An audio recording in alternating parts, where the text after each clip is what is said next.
my channel Science with Mosmi. Let's start our chapter. Today we are going to start NCERT textbook of science, class 9th, chapter 13th, Where Do We Fall Ill, part 2. If you like the video, then please subscribe my channel, like and share it, and press the bell icon so that you can get the notification of the latest chapter uploaded by me. So in this part, we are going to discuss about causes of diseases और infectious and non-infectious causes. फिर हम पढ़ेंगे peptic ulcer and it's remedy, कैसे इसका solution कैसे निकला. Then infectious diseases, जैसे infectious agents के बारे में, हमारे बैक्टीरिया, वायरस, फंजी, प्रोटोजोएंट्स, इसके बारे में. Then means of spread of diseases, जैसे कि by air, by water, by sexual contact and water vectors. तो फिर हम देखेंगे organ specific and tissue specific manifestation. तो फिर ये सारे डिस्कस करने वाले हैं. आइए शुरू करते हैं एक के बाद एक पॉइंट. फर्स्ट है कॉजेस ऑफ डिजीजेस. जब हमको बीमारी कुछ आ जाती है तो हमारे मन में पहले एक सवाल उठता है कि इसका कारण क्या हो सकता है, मैं बीमार क्यों पड़ा. तो फिर जैसे एक baby suffering from loose motion, baby को लूज मोशन हो गया तो उसके कई सारे कारण हो सकते हैं. कुछ इमीडिएट कारण हो सकते हैं, कुछ सेकेंडरी कारण हो सकते हैं. जैसे एक ये तो है ही कि लूज मोशन क्यों हुआ, पहले उसको थोड़ा कुछ इन्फेक्शन हुआ है.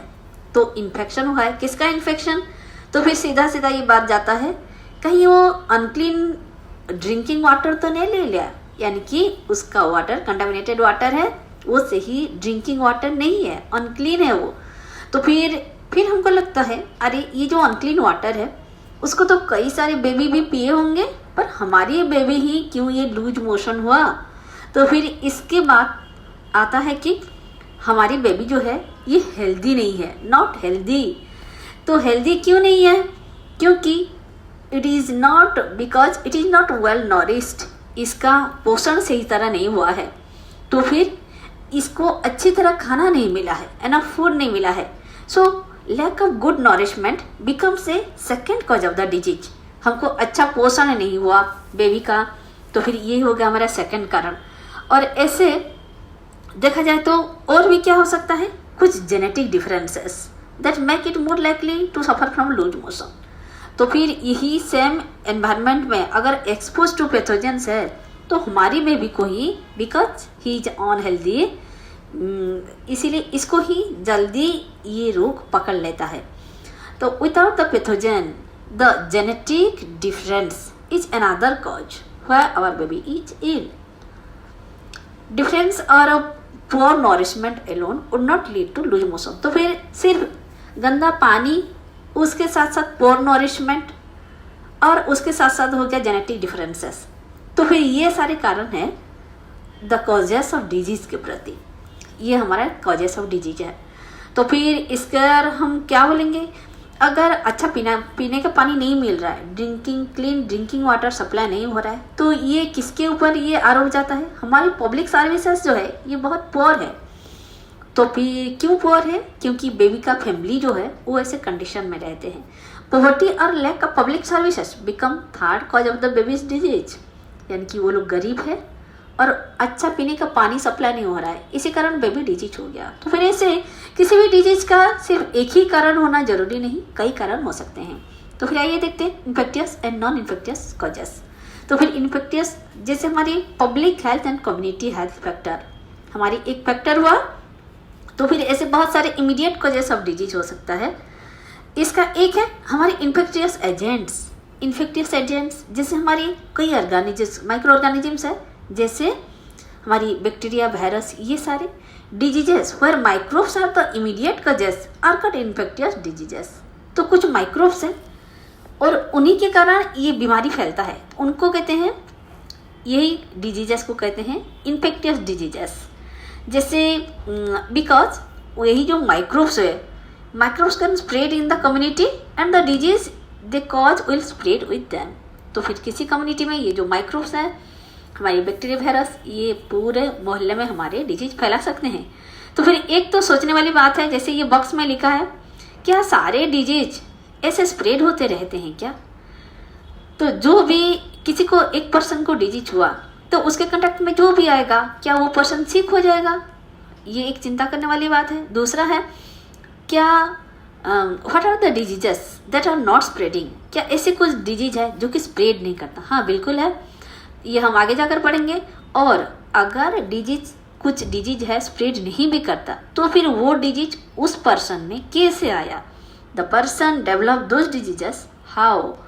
तो फिर ये सारे के बारे में हम पढ़ेंगे। तो एक कारण तो गया हमारे इन्फेक्टियस एजेंट्स, सेकेंड कारण है हमारी डिजीज होने का हमारी जेनेटिक एबनॉर्मलिटीज, जैसे हमारी cancer are caused by genetic abnormalities, ये किसी से हमको इन्फेक्शन हो के नहीं हुआ है कैंसर। और ऐसे ही है high BP, high blood pressure जो है it is caused by excessive weight and lack of exercise, यानी कि आपका बॉडी जो है थोड़ा लेथार्जिक है, लैक ऑफ एक्सरसाइज हो गया है, और आपका बॉडी का वेट कहीं कहीं ऐसा भी है कि वेट बहुत ज़्यादा बढ़ गया है, ऐसे में ये डेवलप करते हैं हाई बीपी। और ये किसी से नहीं फैलता है, वो अपने आप में वो पर्सन डेवलप करता है। चलिए थोड़ा सा देख लेते हैं पेप्टिक अल्सर के बारे में एंड द नोबेल प्राइज। पहले ये पेप्टिक अल्सर को एक क्रोनिक डिजीज माना जाता था, तो फिर बाद में, और ये पेप्टिक अल्सर क्या है, इसमें हमारी एसिडिटी रिलेटेड पेन होता है और ब्लीडिंग इन द स्टोमक होता है। सिर्फ स्टोमक में ही नहीं, ड्यूडेनम में भी ब्लीडिंग होता है और ये एसिड रिलेटेड। तो जब किसी का स्ट्रेसफुल लाइफ होता है ऐसे में एसिड सिक्रेशन होता है और हमारी स्टोमक में ये इन्फेक्शन होता है। तो उसका हल निकाला हमारे ऑस्ट्रेलियन एक पर्सन ने, जो और उन्होंने कहा कि हेलिबैक्टर पायलोरी ये हो गया रेस्पॉन्सिबल फॉर पेप्टिक अल्सर। और रॉबिन वारन जो कि 1937 में जन्मे थे, तो पैथोलॉजिस्ट फ्रॉम पर्थ, उन्होंने कहा कि ये जो इन्फ्लेमेशन हो रहा है ये किसी बैक्टीरिया के चारों ओर हो रहा है। तो फिर बेरी मार्शल जो कि 1951 में पैदा हुए थे, वो एक यंग साइंटिस्ट, वो मार्शल की बात को माने और वो दोनों मिलकर the patients could be cure, उन्होंने कहा, वो दोनों मिलकर बोले कि patients can be cured of peptic ulcer only when the bacteria were killed of from the stomach. अगर हम स्टोमक से इसी बैक्टीरिया को पूरा मार देंगे तो जरूर ही ये एलिमिनेट हो सकता है, ऐसा नहीं कि ये हर दिन रहेगा। तो फिर ये दोनों को मिला था नोबेल प्राइज। कब मिला था? इसके लिए इन दोनों को नोबेल प्राइज मिला था 2005 में। ये वारेन, हमारे मार्शल एंड वारेन, ये दोनों ने मिलकर इसका एलिमिनेशन किए थे। तो फिर they got Nobel prize for physiology and medicine in 2005। तब से हमारी पेप्टिक अल्सर बन गया एक साधारण सा disease. Okay, the ways in which diseases spread and the ways in which they can be treated and prevented at the community level would be different for different diseases। तो फिर अलग अलग disease का अलग अलग कहानी होता है कि कौन सा डिजीज कैसे स्प्रेड होगा और किसका रेमेडी क्या है, किसको किस तरह से हम उससे छुटकारा पाएंगे, ये भी अलग अलग प्रक्रिया होता है। तो फिर this would depend on lot whether the immediate causes are infectious और नॉन इन्फेक्टियस। तो इमीडिएट कॉज के ऊपर ये डिपेंड करता है। चलिए देखते हैं इन्फेक्टियस डिजीजेस के बारे में और ये इन्फेक्टियस एजेंट्स के बारे में। हमने देखे कि the entire diversity seen in the living world can be classified into few groups. ये क्लासिफिकेशन कि उन्हीं में वो इन्फेक्टियस एजेंट्स में क्या कॉमन कैरेक्टरिस्टिक्स है वो देख के उन लोगों का ग्रुपिंग करा जाता है। और ये कई सारे ग्रुप हो सकते हैं, जैसे हमारी वायरस हुआ, बैक्टीरिया हुआ, फंजी हुआ, प्रोटोजेंस हुआ, ये सारे हमारे डिजीज कजिंग माइक्रोब्स हैं। और सिर्फ ये तो सिंगल सेल है ज़्यादातर, पर हमारी मल्टी सेलुलर ऑर्गेनिजम्स भी है, जैसे कि हमारे वर्म्स कहाँ पर होता है? हमारे इंटेस्टाइन में होता है। ये वर्म्स जो है ये मल्टी सेलुलर है, पर ये इतना ज़्यादा इन्फेक्टियस नहीं है in comparison to our bacteria virus, जो कि ज़्यादा मल्टीप्लाई कर लेते हैं बहुत ही कम टाइम में। आइए देखते हैं, ये सार्स एक डिजीज है जो कि वायरस से फैलता है। फिर आइए 13.b में हमारी स्टेफिलोकोकी एक बैक्टीरिया है जो कि करता है हमारी एकिन, हमारी जो एकिन है वो उसी से फैलता है। फिर हमारा और एक है ट्रिपानोसोमा जो एक प्रोटोजोन है और इसी से होता है हमारे डिजीज स्लीपिंग सिकनेस। तो फिर आगे हमारा और एक प्रोटोजोन है लेशमानिया, ये क्या करता है? काला आजार, जैसे ये एक डिजीज करता है। फिर हमारा ये हो गया राउंड वार्म क्या करता है? ये है एक्चुअली अस्कारिस लुम्ब्रिकोइड्स और ये हमारे स्मॉल इंटेस्टाइन में रहता है। तो फिर ये सारे जो हमारी डिजीज कजिंग एजेंट्स हैं। हाँ, तो हम बोल रहे थे virus. Common examples of disease के जिन एजेंट्स आर, एक तो वायरस हो गया। वायरस कौन कौन सा डिजीज करता है, जैसे हमारे cold, influenza, dengue fever, AIDS, ये सारे। और बैक्टीरिया क्या करता है, हमारे टाइफाइड हुआ और फीवर, कोलेरा, ट्यूबरकुलोसिस, एंथ्रेक्स, ये सारे हमारे फैलता है बैक्टीरिया से। फिर हमारे फंजी क्या करते हैं, हमारे जो स्किन इन्फेक्शन होता है, ये सारे फंगल इन्फेक्शन होता है। हमारे स्किन में खुजली होता है, दाग, बहुत खुजली होता है और बहुत दिन तक भी रहता है। हमारे बाल भी कभी कभी झड़ जाते हैं, ये सारे फंगल इन्फेक्शन होता है, फंजी से होता है। फिर हमारे प्रोटोजोन्स, कुछ प्रोटोजोन्स है, जैसे हमारे मलेरिया डिजीज हो गया, हमारा काला अजहर हुआ, ये सारे फैलते हैं प्रोटोजोन्स से। तो ये प्रोटोजोन्स भी सिंगल सेल एनिमल्स होता है। और एक है कि हमारे वार्म, इंटेस्टाइन में जो इंटेस्टिनल वार्म है वो इन्फेक्शन करते हैं। और एक डिजीज है एलिफेंटियासिस, ये भी हमारे फैलता है वार्म से। तो डिफरेंट स्पेसीज ऑफ वार्म्स रहता है, ये सारे भी बहुत सारे हमको बीमार कर देते हैं। The categories are important factor in deciding what kind of treatment to use. अगर हमको पता चल जाए कि ये बैक्टीरिया कैटेगरी का है, कि वायरस है, कि फंजी है, कि प्रोटोजोन है, उसी हिसाब से हमको ट्रीटमेंट करना सुविधा हो जाता है। पर एक बात है कि चाहे वायरस हुआ, बैक्टीरिया हुआ या फंजी, ये मल्टीप्लाई वेरी क्विकली, जबकि वार्म इतना जल्दी मल्टीप्लाई नहीं कर पाता। तो drugs that block one of these life processes in one member or group is likely to be effective against many other members of the group। तो अगर एक बैक्टीरिया को मारने की हम बैक्टीरिया वाला हम मेडिसिन दे दें तो ये सारे बैक्टीरिया को मार देता है। But the drug which is meant for one group will not work for the other group. अगर हम एक के लिए दें, बैक्टीरिया वाला के लिए हम मेडिसिन दें, तो वो वायरस के लिए काम नहीं करेगा। अरे ये एंटीबायोटिक क्या है आपको पता है? एंटीबायोटिक जो है ये क्या करते हैं, एक्चुअली ये एंटीबायोटिक हमारे शरीर में कैसे काम करते हैं, ये क्या करते हैं, commonly block biochemical pathway important for bacteria. Bacteria का जो बायोकेमिकल पाथवे है उनका वो रोक देते हैं। कैसे? एंटीबायोटिक, सपोज पेनिसिलिन हुआ, पेनिसिलिन क्या करेगा, बैक्टीरिया जो अपना cell wall, bacterial process that build the cell wall, जिस प्रोसेस से बैक्टीरिया अपना सेल वॉल बनाता है उसी को वो डिस्ट्रॉय कर दिया। तो एज ए रिजल्ट क्या होगा, growing bacteria become unable to make cell walls and die easily. अगर सेल वॉल नहीं बनेगा तो अपना सस्टेन नहीं कर पाएगा, अल्टीमेटली मर जाएगा। तो हम अगर एंटीबायोटिक लेते हैं तो ये सिर्फ बैक्टीरियल सेल को ही हार्म पहुंचाता है और उसको मारता है, पर ये ह्यूमन सेल में उसका कुछ इफेक्ट नहीं रहता, क्योंकि ह्यूमन सेल में तो सेल वॉल होता ही नहीं है, इसीलिए हमको नो टेंशन। तो ऐसे many antibiotics work against many species of bacteria. ऐसा नहीं कि एक प्रकार की बैक्टीरिया के लिए सिर्फ एक प्रकार की एंटीबायोटिक चाहिए, एक एंटीबायोटिक दो तो मेनी टाइप्स ऑफ बैक्टीरिया के अगेंस्ट में ये काम करता है और उन लोगों को मार देता है। पर अगर हम एंटीबायोटिक ले रहे हैं तो फिर वो वायरस के अगेंस्ट में काम नहीं करेगा। कोई वायरल इन्फेक्शन हुआ, जैसे हमारे कफ कोल्ड हुआ, तो हमको एंटीबायोटिक तो हमारे बैक्टीरिया के अगेंस्ट में काम करता है। पर अगर हमको वायरल इन्फेक्शन हुआ है, जैसे हमारे कॉमन कोल्ड हो, तो एंटीबायोटिक काम का नहीं आएगा।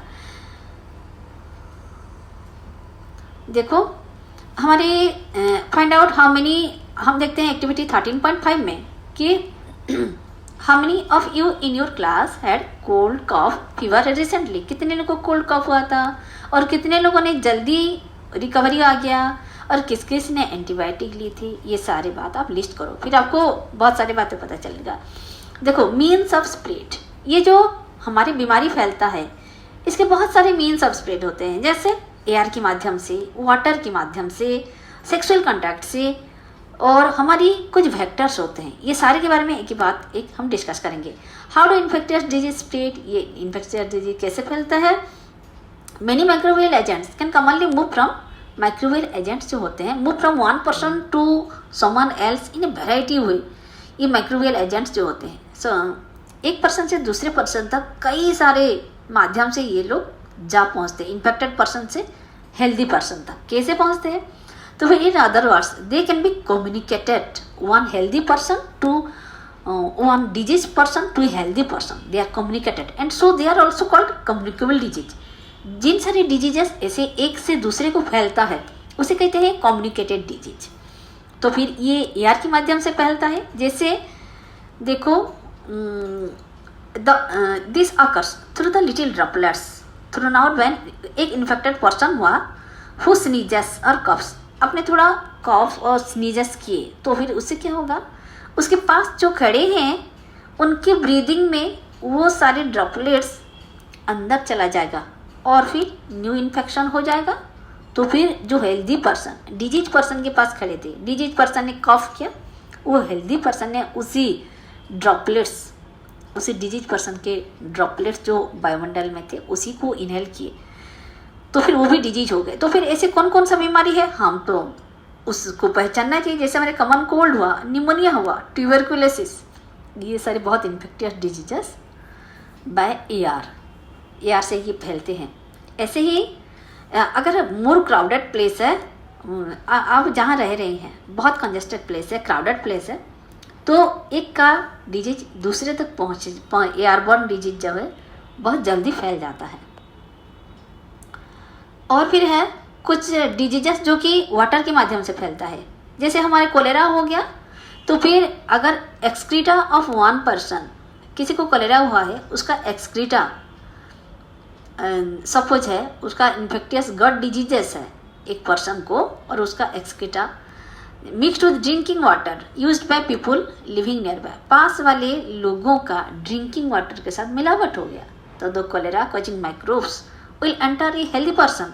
तो फिर ये कोलेरा के माइक्रोब्स जो है उन लोगों का ड्रिंकिंग के साथ हेल्दी पर्सन के अंदर चला गया, और उन्हीं को भी because of lack of supply of safe drinking water एक हेल्दी पर्सन को भी वही बीमार हो गया।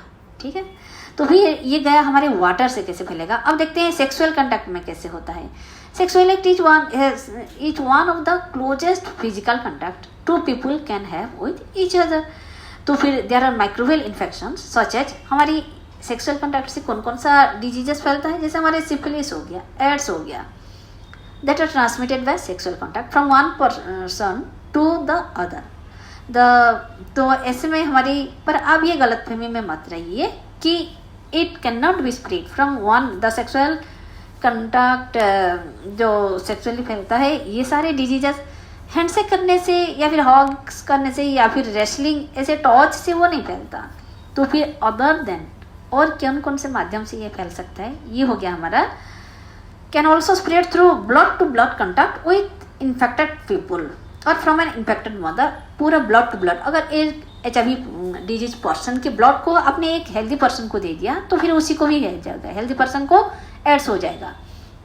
या फिर अगर infected mother to her baby during pregnancy के टाइम में अगर एक HIV पेशेंट मदर को बेबी कंसीव किया है तो प्रेगनेंसी के टाइम में उसका बेबी का भी वो डिजीज डेवलप करने का चांसेस है।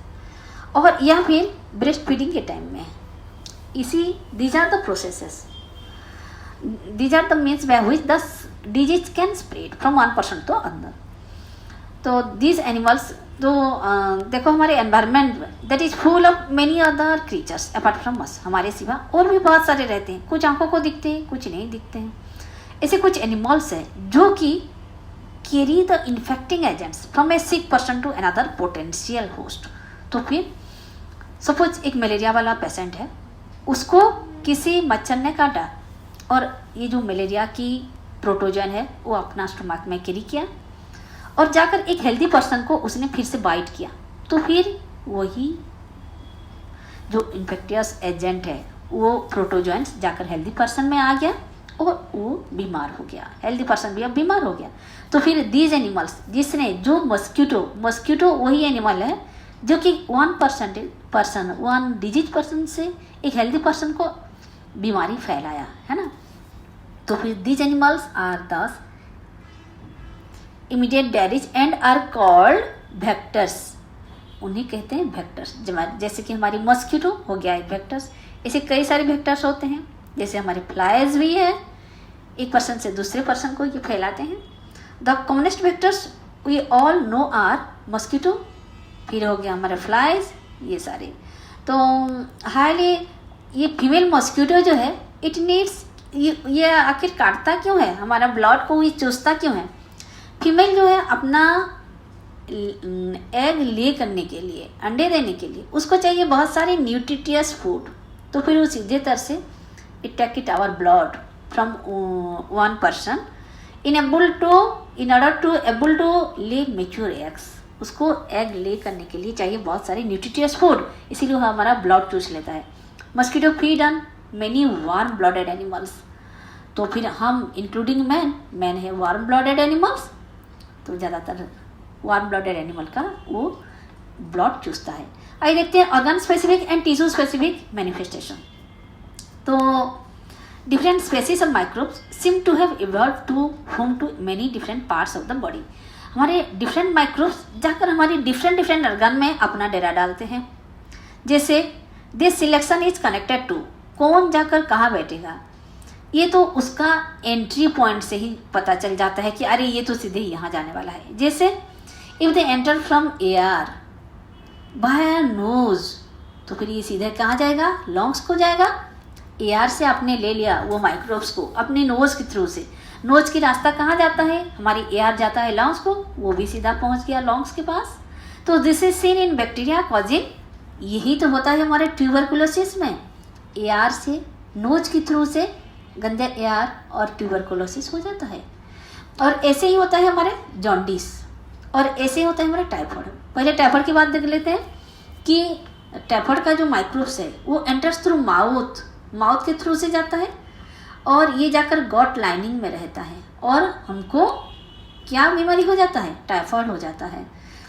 और ऐसे अगर ये लीवर को चला गया like viruses, they can go to liver like the viruses that cause jaundice. Virus अगर चला गया लीवर को, ये तो जंडिस कर देता है। तो फिर ऐसे ऐसे अपना स्पेशल पाथ रखे हैं कहाँ से वो एंट्री मारेंगे और कहाँ अपना टारगेट सेल को पहुँचेंगे। HIV that comes into the body by the sexual organs. ऐसे HIV का जो माइक्रोब्स है वो सेक्सुअल ऑर्गन्स के थ्रू से आता है, विल स्प्रेड टू, और सीधे जाकर ये बसता है कहाँ, lymph nodes all over the body, सारे लिम्फ नोड्स में ये बैठ जाएगा। ऐसे malaria causing microbes enter through a mosquito bite. अब मलेरिया बुखार हुआ है आपको, तो कैसे हुआ है, मस्कीटो बाइट से हुआ है, आपको एक मच्छर ने जरूर काटा होगा और ये माइक्रोब सीधा जाकर go to the liver and then to the RBC red blood cells, ऐसे ही होके वो फैला देता है आपकी मलेरिया। ऐसे ही है हमारी जापानीज एनसेफेलाइटिस। इसमें क्या होता है, ये भी होता है, ये एक ब्रेन फीवर है और ये enter through a mosquito bite. आपको किसी मस्कीटो ने काटा और आपको हो गया Japanese encephalitis.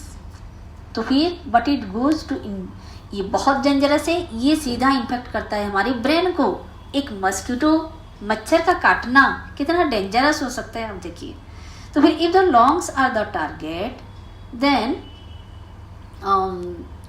Symptoms will be cough and breathlessness. अगर आपकी लंग्स इन्फेक्टेड हुआ है किसी माइक्रोब से तो आपको बाहरी तौर पर क्या दिखेगा, कॉफ होगा, ब्रेथलेसनेस फील होगा। और अगर लीवर आपका इन्फेक्टेड हुआ है तो फिर क्या होगा, आपको बार बार जॉन्डिस होगा। और ऐसे अगर ब्रेन में अगर आपका कुछ इन्फेक्शन हुआ है तो सीधा आपको बीच बीच में हेडेक होगा, वोमिटिंग होगा, फीड्स और अनकॉन्शियसनेस होगा। तो आपको ये पता चलेगा अरे हाँ अंदर की बात कुछ और है, यानी कि आपका brain is in problem, your lungs is in problem and these are the symptoms from which you can guess that you are infected by some outside microbes. Okay then will continue इसके आगे in our next part. Thank you. With this, we complete the second part of the chapter. If you like the video, then please subscribe my channel, press the bell icon so that you can get the latest chapter uploaded by me. Thank you.